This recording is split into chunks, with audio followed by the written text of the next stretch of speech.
जिसका नाम है पावर।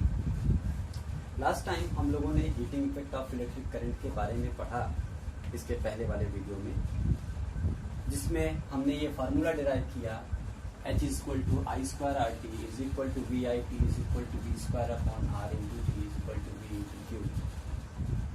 और ये सभी फार्मूले जो होंगे ये जूल में होंगे। क्लियर? इसके बाद हमने ये भी देखा था कि जो हीट होती है वो हमेशा हमें कैलोरी में मिलती है, क्वेश्चंस में कैलोरी में दे दी जाती है।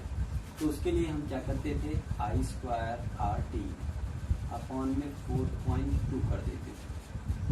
क्लियर? तो फॉर्मूले वही है, बस आपको क्या करना है, जो भी फार्मूला आप यूज करेंगे इनमें से उन सबको अगर हम 4.2 से डिवाइड कर दें तो वो वैल्यू हमें कैलोरी में मिल जाएगी। ओके, ये हो गया ये calorie. Clear? Sorry, V × Q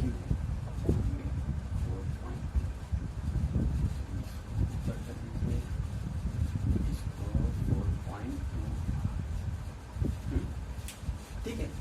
तो इस तरीके से हमने ये फॉर्मूले पढ़े लास्ट टाइम। क्लियर? आज हम लोग इससे आगे पढ़ेंगे। क्लियर? और जो आज पढ़ेंगे उस टॉपिक का नाम है पावर। उस टॉपिक का नाम है पावर। क्लियर? आज हम ये देखेंगे कि कोई भी इलेक्ट्रिक अप्लायंस हो तो वो पावर किस टर्म में लेता है, या किसी भी इलेक्ट्रिक अप्लायंस का जो पावर होता है वो किन चीजों पे डिपेंड करता है और कैसे हम उसको डिफाइन करते हैं। इन सारी बातों को आज इस क्लास में हम लोग पढ़ेंगे। ठीक? तो आज हम लोग स्टार्ट करते हैं। पावर। पावर का मतलब होता है किसी भी बॉडी की, अगर हम पावर की बात कर रहे हैं मतलब हम उसके सामर्थ्य की बात कर रहे हैं, इसके अंदर कितनी कैपेबिलिटी है कि वो किसी काम को कितनी तेजी से कर सकता है। सपोज ये एक फील्ड, ये कोई एक वर्क है ए, ये कोई एक वर्क बी है। ठीक? अब इसमें एक पर्सन है, इस काम को, इस पूरे ए वर्क को एक दिन में कर रहा है, और कोई दूसरा पर्सन है इसी काम को 3 दिन में कर रहा है। इसका मतलब ये है कि इस पर्सन की पावर ज्यादा है क्योंकि वो उसी वर्क डन को कम टाइम में करता है। क्लियर? तो पावर एक्चुअल में हमको ये बताता है कि किसी भी बॉडी की रेट ऑफ वर्क डन क्या है, उसके वर्क की जो रेट है वो क्या है। ये तो हमने क्लास 9th में पढ़ा था। इसमें देखिए क्या है, पावर। सपोज एक मोटर है हमारे पास।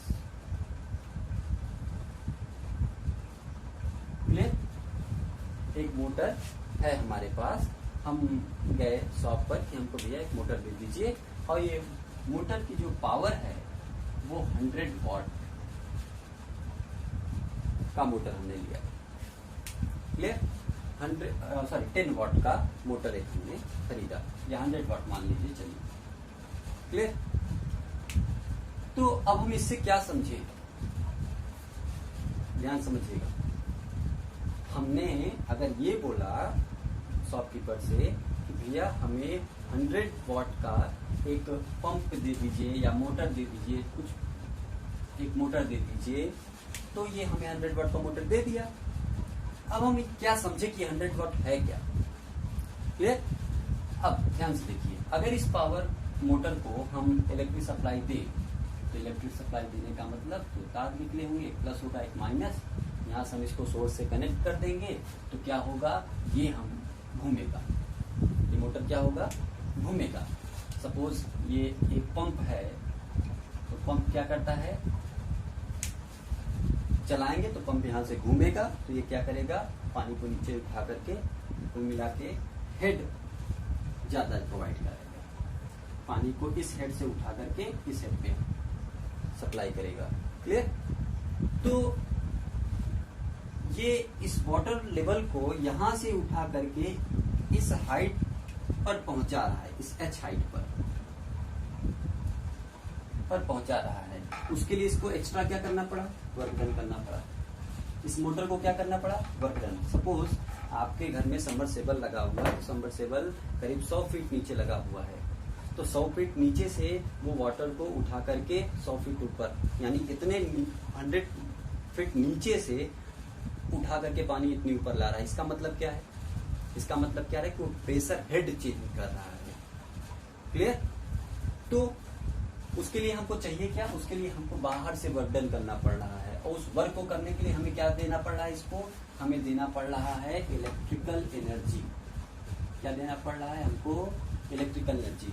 जब हम यहाँ पे इलेक्ट्रिकल एनर्जी दे रहे हैं तब ये हमको मैकेनिकल एनर्जी प्रोवाइड कर रहा है। एक्चुअल में तो एनर्जी कन्वर्जन नहीं हो रहा है यहाँ पे। क्लियर? इस इलेक्ट्रिकल एनर्जी के थ्रू मैकेनिकल एनर्जी कर रहे हैं, में कन्वर्ट कर रहे हैं, उसके कारण से ये खींच रहा है, उसका अलग प्रिंसिपल है। क्लियर?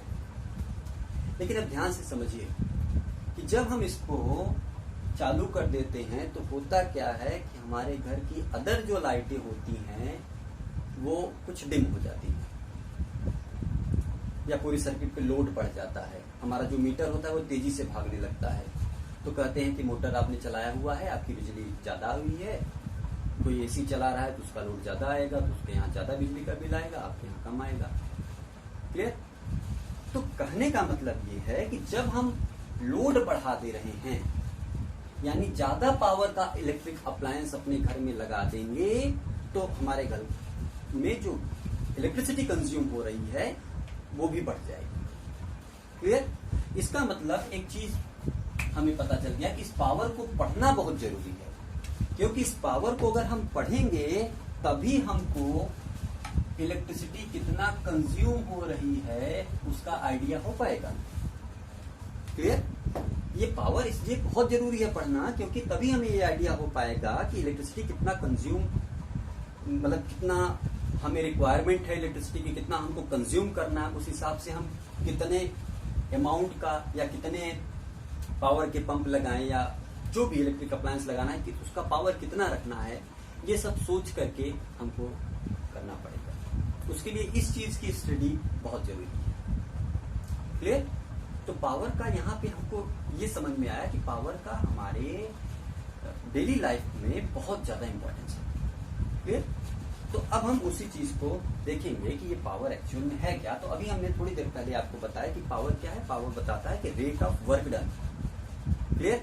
सपोज ये एक सबमर्सिबल है, क्लियर, और उसके कंपैरिजन में एक छोटा सा पंप होता है जो कि आप लोग यूज करते होंगे। उसमें कोई छोटा सा पंप ले लीजिए जो आप लोग कूलर वगैरह में यूज करते हैं, कूलर में। ओके, तो कूलर में एक छोटा सा पंप यूज करते हैं हम, और उस पंप की लिमिट क्या होती है, बहुत थोड़ा सा पानी को नीचे से ऊपर तक ले जाता है। क्लियर? टंकी से लेकर के ऊपर तक बहुत स्मॉल अमाउंट का पानी फ्लो करा रहा है, वाटर फ्लो करा रहा है। क्लियर? लेकिन उसी के कंपैरिजन में पंप बहुत ज्यादा अमाउंट का वाटर फ्लो करा रहा है। इसका मतलब क्या है कि इन दोनों की पावर में डिफरेंस है। ये हमारा 50 वॉट का है सपोज, या 5 वॉट का है। क्लियर? 10 वॉट का है, 40 वॉट का है, ये 1000, सपोज ये 1000 वॉट का है, ये 50 वॉट का है। क्लियर? एक्चुअल क्या है वो हम नहीं जानते, लेकिन एक रेशियो लेके चलते हैं। इसके कंपेरिजन में इसका पावर बहुत कम है, तो ये कम वाटर सप्लाई हमको करके देगा, ये कम रेट से हमें वाटर डिस्चार्ज करके देगा। क्लियर? तो ये ध्यान देने वाली बात है। तो इस हिसाब से हमको दो चीज देखना पड़ेगा। पहला, हमको उस पावर के लिए भी हमको पढ़ना पड़ेगा। पहला तो ध्यान समझिए, कोई भी इलेक्ट्रिक अप्लायंस हम सर्किट में लगा रहे हैं, अपने अपने घर में लगा रहे हैं, तो सबसे पहले हमको ये देखना पड़ेगा कि वो कितनी इलेक्ट्रिसिटी कंज्यूम करेगा, और कितना ज्यादा कंज्यूम करेगा वो उसके पावर पे डिपेंड करेगा। पहली चीज। दूसरी चीज हमको ये देखना पड़ेगा कि कोई भी इलेक्ट्रिक अप्लायंस अगर हमने लगाया हुआ है तो वो कितना पावर हमको प्रोवाइड करेगा। क्लियर? तो ध्यान समझिए, ये कितनी इलेक्ट्रिसिटी कंज्यूम करेगा और कितना वाटर सप्लाई देगा ये पंप, ये दोनों अलग चीज है। क्लियर? अलग कैसी है? ये इलेक्ट्रिसिटी हम इनपुट के तौर पे दे रहे हैं। किसके तौर पे? इनपुट। लेकिन यहाँ पे जो ये मैकेनिकल वर्कडन मिल रहा है, ये जो वर्कडन मिला, और वर्कडन में मिला क्या? वाटर लो हेड से हाई हेड में पहुंच गया। तो ये जो वर्कडन मिल रहा है, ये वर्कडन हमारा आउटपुट है। क्लियर? तो इस तरीके से हमारे पास दो पावर हुई, एक इनपुट पावर किसी भी अप्लायंस की और एक उसकी आउटपुट पावर। क्लियर? तो इनपुट पावर क्या होगा? इनपुट पावर का मतलब हुआ कोई भी इलेक्ट्रिक अप्लायंस कितनी तेजी से इलेक्ट्रिसिटी या कितने ज्यादा अमाउंट का इलेक्ट्रिसिटी कितने कम टाइम में कंज्यूम कर रहा है। क्लियर? यानी उसके इलेक्ट्रिसिटी कंज्यूम करने की रेट को हम उसकी इनपुट पावर कहेंगे। क्लियर? तो इलेक्ट्रिसिटी कंज्यूम करने की रेट को हम उसकी क्या कहेंगे? Input power. लेकिन वो कितना वर्क डन दे रहा है, उस वर्क डन की रेट को हम बोलेंगे आउटपुट पावर। ये दोनों में डिफरेंस है। क्लियर? तो पावर इस तरीके से दो तरीके की हमको मिली। पावर तो जनरली अगर हम पावर के लिए डेफिनेशन देते हैं तो रेट ऑफ वर्क डन बोलते हैं, लेकिन इस केस में, इलेक्ट्रिसिटी के केस में, हमको ध्यान देना पड़ेगा कि हम दो पावर की बात कर रहे होते हैं, एक इनपुट पावर, एक आउटपुट पावर। अब आपको जान के हंसी आएगी कि कोई भी कंपनी जब कोई प्रोडक्ट बनाती है तो वो हमेशा इनपुट पावर की गारंटी लेती है। सपोज आपने एक बल्ब खरीदा तो आपसे कंपनी ये कहेगी कि भैया ये बल्ब 100 वॉट की पावर कंज्यूम करेगी, ये बल्ब 100 वॉट की पावर कंज्यूम करेगी, लेकिन कितना पावर आपको देगी इसकी कोई गारंटी नहीं है। क्लियर? सपोज ये हमने मोटर खरीदा, ये मोटर पे क्या लिखा होगा? 100 वॉट इसकी पावर। इसका मतलब क्या है? 100 वॉट ये बिजली कंज्यूम करेगा, इसकी पावर 100 वॉट है। 100 वॉट का मतलब होता है, मैं बता दे रहा हूं थोड़ा सा, जैसे 1000 वॉट लिखा हुआ है तो 1000 वॉट का मतलब ये है कि 1000 जूल पर सेकेंड, यानी 1000 जूल इतनी एनर्जी ये कंज्यूम करेगा। 1000 जूल की एनर्जी पर सेकंड ये कंज्यूम करेगा। इस बात की गारंटी कंपनी दे देगी, लेकिन आपके इस बात की गारंटी कंपनी नहीं लेगी कि ये पंप कितना पावर देगा। क्लियर है ना? तो कंपनी हमेशा इनपुट पावर की गारंटी लेती, याद रखिएगा। चलिए आगे, अगर कंपनी आउटपुट पावर की गारंटी लेने लगे तो कंपनी दूसरे दिन से बंद। इतने ज्यादा कंप्लेन होंगे, इतनी ज्यादा कंप्लेन होगी कि उसकी मार्केट वैल्यू खत्म हो जाएगी। क्लियर? इसीलिए कंपनी हमेशा क्या देती है? इनपुट की गारंटी देती है, आउटपुट की बिल्कुल नहीं। चलिए, तो इस तरीके से पावर दो तरीके की हुई, एक इनपुट पावर, एक आउटपुट पावर।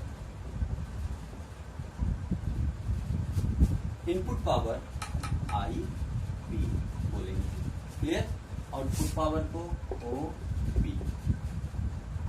इनपुट पावर के लिए फार्मूला हमें क्या मिला? इनपुट पावर के लिए मिला हमको कंज्यूम एनर्जी अपॉन में टाइम।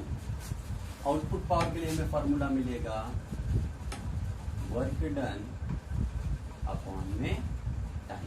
क्लियर? हमने वो एक एग्जाम्पल लिया था, एक ऐसे जर्नल एग्जाम्पल, उसके थ्रू आपको बताने की कोशिश की। क्लियर?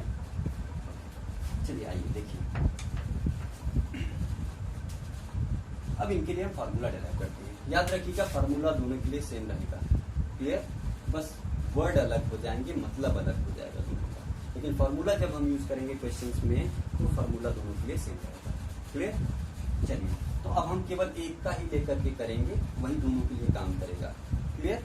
अगर कहीं पे इनपुट पावर या आउटपुट पावर की बात करेगा तो उस केस में हम ऐसे बात करेंगे, अदरवाइज क्वेश्चन में बोला होगा तभी करना है, उसके अलावा कहीं। क्लियर? आपके सिलेबस में ऐसा नहीं दिया हुआ है, ठीक, लेकिन हमको इस तरीके से पढ़ना है। देखिए, सही चीज जाननी चाहिए। देखिए, जैसे आपको एक फार्मूला पता है, H = I²RT, या आप एक ये पता है, ये वाला ले लेते हैं VIT। ये हीट का फार्मूला पढ़े थे, और इसमें हमने क्या कहा था याद करिए, या लास्ट वीडियो आप देखे होंगे तो उसमें आपने ध्यान दिया होगा कि करंट ऐसे जा रहा है, ऐसे आ रहा है। क्लियर? टी टाइम तक करंट फ्लो किया है और इसके अक्रॉस जो वोल्टेज है वो V है। इस AB के अक्रॉस जो वोल्टेज है वो V है। तो यहाँ से ये देखा गया कि जो इस वायर में या इस कंडक्टर में जो हीट प्रोड्यूस होगी वो VIR के इक्वल होगी, जहाँ पे R क्या है, इस कंडक्टर का रेजिस्टेंस है। तो ये हमने देखा हुआ था। और ये हीट कितना होगा उसके लिए भी हमने बताया था कि इस कंडक्टर में इलेक्ट्रॉन पे जितना वर्कडन हो रहा है वही तो हीट में कन्वर्ट हो रहा है। तो एक्चुअल में ये फॉर्मूला किसका है, वर्कडन। क्लियर, ये वर्कडन का ही फॉर्मूला था जिसको हमने हीट बोल दिया था क्योंकि यही वर्कडन हीट में कन्वर्ट हो रहा था। क्लियर, ये भी एनर्जी का एक फॉर्म है तो इसीलिए हमने हीट के टर्म में इसको ले लिया था। क्लियर, वहाँ पे हमने देखा था कि कैसे ये वर्कडन हीट में जा रहा है। इसके लिए डिटेल जानना है तो आपको लास्ट वीडियो देखिए। फिलहाल पावर इक्वल टू क्या होता है, W/T, देन VIT/T, T से T cancel out, P equal to क्या निकला, V × बहुत इंपॉर्टेंट फॉर्मूला है, power in the term of voltage and current. Clear, अब इसका जो यूनिट होगा वो होता है वॉट। क्लियर, यूनिट के बारे में हम अलग से देखेंगे, तो यूनिट के बारे में हम आपको बताएंगे क्योंकि इसकी बहुत सारी यूनिट होती है, बहुत इंपॉर्टेंट यूनिट होती है जिनके बारे में हमको जानना चाहिए। क्लियर, तो ये पावर के लिए एक बेसिक फार्मूला मिल गया। जितने भी आपने हीट के फार्मूले पढ़े हैं सब में अगर हम टाइम से डिवाइड कर दें, जो भी आपने हीट के फार्मूले अभी जस्ट हमने लिखा हुआ था I²RT, VIT, V²R × T। Clear, इन सभी में अगर हम टाइम से डिवाइड कर दें क्योंकि ये सभी वर्कडन के भी फार्मूले सेम है। क्लियर, तो अगर इनको हम टाइम से डिवाइड कर देंगे तो हमें क्या मिल जाएगा, पावर मिल जाएगा। ओके, अच्छा, तो अब देखिए, मान लीजिए क्वेश्चन आता है, बहुत पूछा जाता है कि एक बल्ब है, आपकी बुक में भी दिया होगा,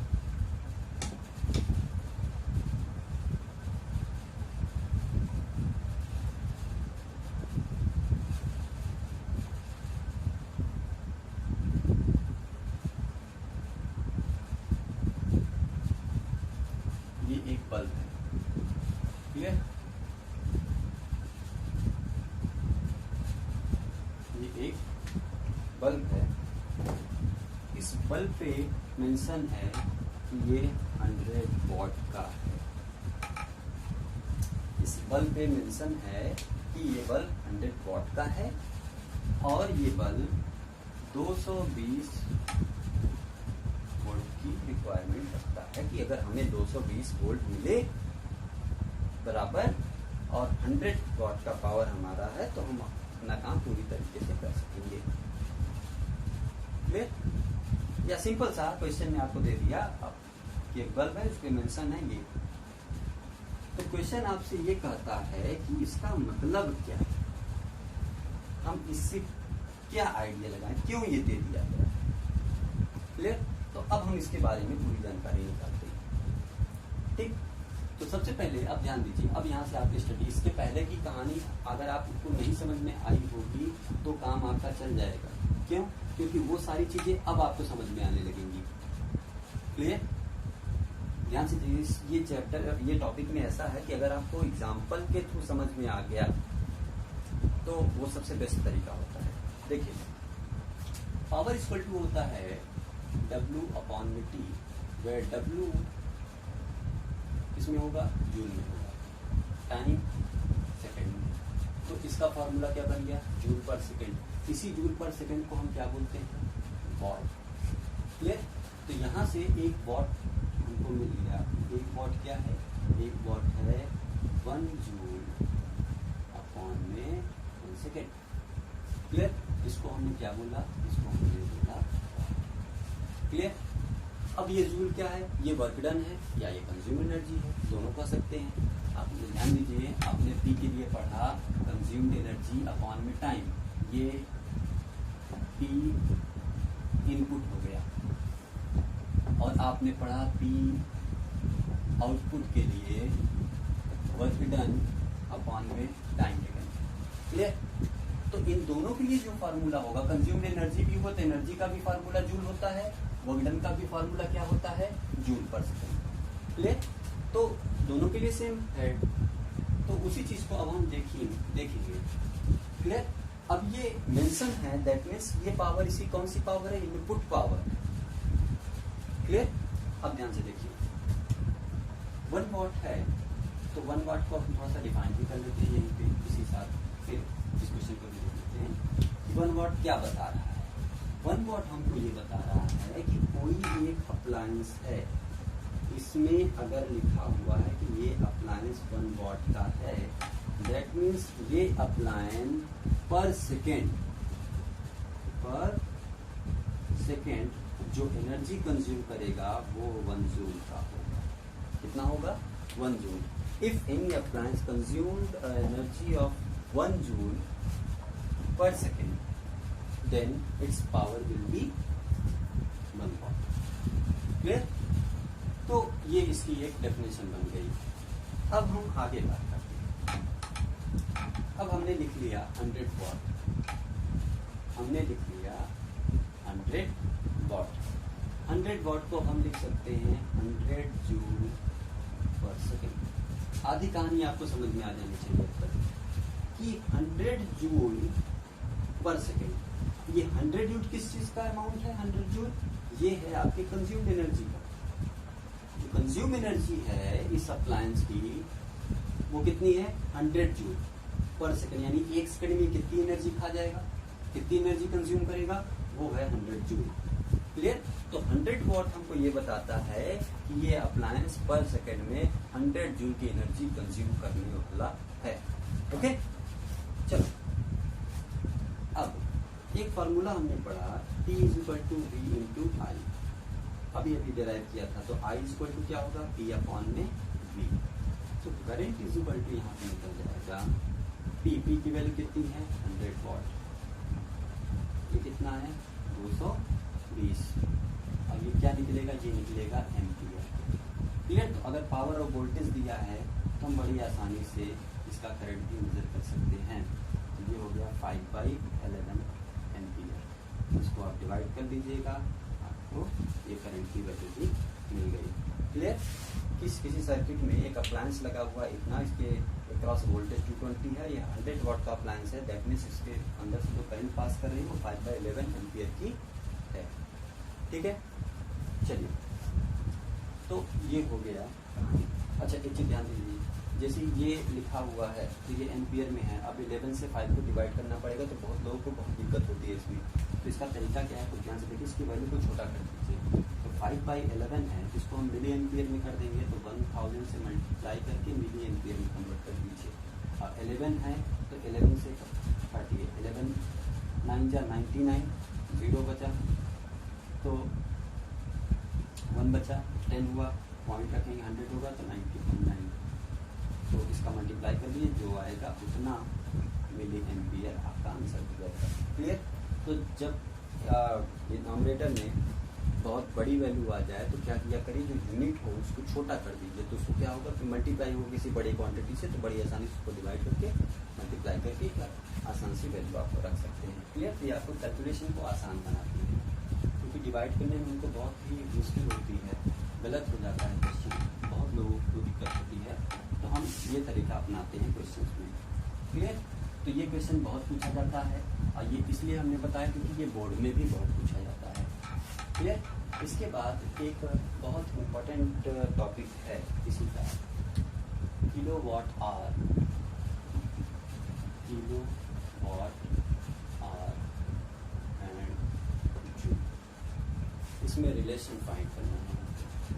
इसमें क्या रिलेशन फाइंड करना है? तो अभी तक हम लोगों ने ये जाना कि जूल पर सेकेंड, देख लेते हैं, एम्पियर्स